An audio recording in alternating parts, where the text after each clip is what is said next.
Ну, с Прасковьей Ивановной мы познакомились на склоне ее лет. Она до конца дней своих держала руку на пульсе жизни. И несмотря на то, что была практически слепая, плохо видела, вот она каким-то образом умудрялась читать и нашу газету в последние годы своей жизни. И названивала нам в редакцию, делилась своими впечатлениями от прочитанных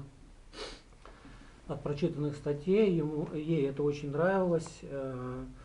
Как интеллигентный, понимающий человек, оценивающий слово, ей наша газета нравилась. И рассказывала о себе. Вот она словоохотливый человек, много рассказала мне о себе по телефону, в нескольких телефонных разговорах. И я попросил ее о встрече, чтобы написать о ней материал. Ну, она там сперва сказала, ну я ж не верующая, но потом оказалось, что она человек верующий, хоть и не глубоко, но к ней священник приходил, исповедовал ее, причащал на дом, она договаривалась, и иконы дома у нее были. Это было несколько встреч, значит, я приходил к ней домой. Беседа длилась, первая беседа часов 5, наверное, потому что она удивительный оратор, всю свою жизнь от начала и до конца вспомнила.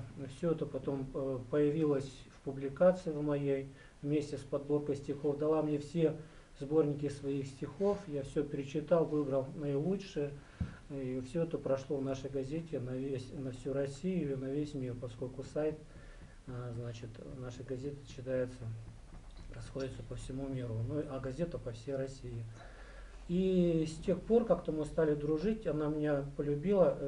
Я не знаю, по-моему, с моей подачи, вот здесь вечер был проведен, да? Да, вот я уже и не помню. Но всех она тут очаровала, всех полюбила, всех понравилась, потому что вот Господь, видите, как ее и долголетием, и памятью наградил, что она все свои стихи знала наизусть. И стихи, и поэмы до последних дней просто читала наизусть, декламировала, как я когда-то в первом классе или там в пятом классе, когда выигрывал вот эти вот конкурсы чтецов.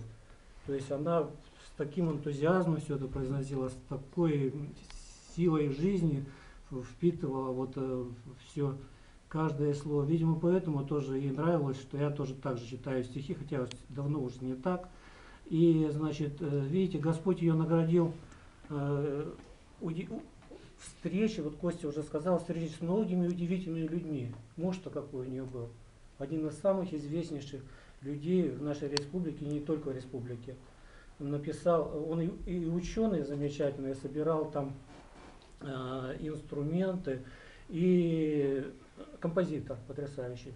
Первый комик-композитор, лучший комик-композитор, я считаю, поскольку более 100 песен, значит, он написал на стихи разных поэтов. И несмотря на то, что она как бы говорила, что вроде бы жила с нелюбимым, не считала его любимым человеком, я думаю, что она лукавила. До конца жизни, значит, она пронесла любовь к Прометею Чисталеву и постоянно о нем рассказывала. И то есть и при мне тоже, и в большей степени она рассказывала о нем. И неплохие, то есть я с удивлением, когда она сказала, что не любила его, как-то это мне даже в голове не укладывалось, потому что она отзывалась о нем всегда очень хорошо и положительно. 25 лет жизни, 2 детей, внуки, это все-таки говорит о многом. И дух Чисталева, несмотря на то, что она давно жила одна, в ее квартире чувствуется. Ну, там и фотографий много его, и есть. И вот я благодарен жизни, что познакомился с таким удивительным человеком. Очень скромно она себя вела.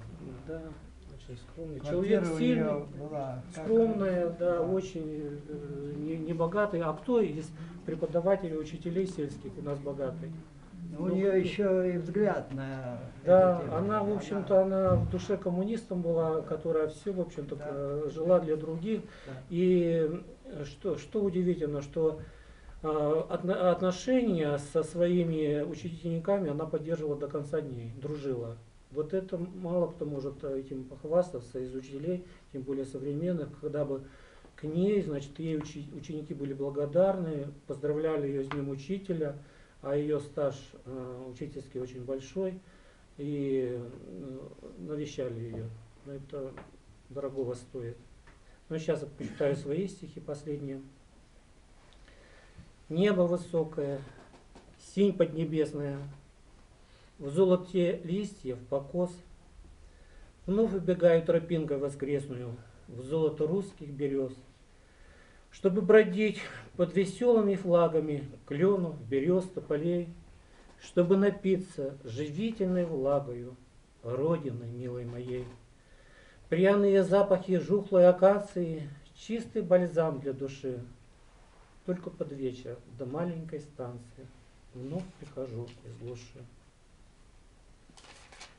Значит,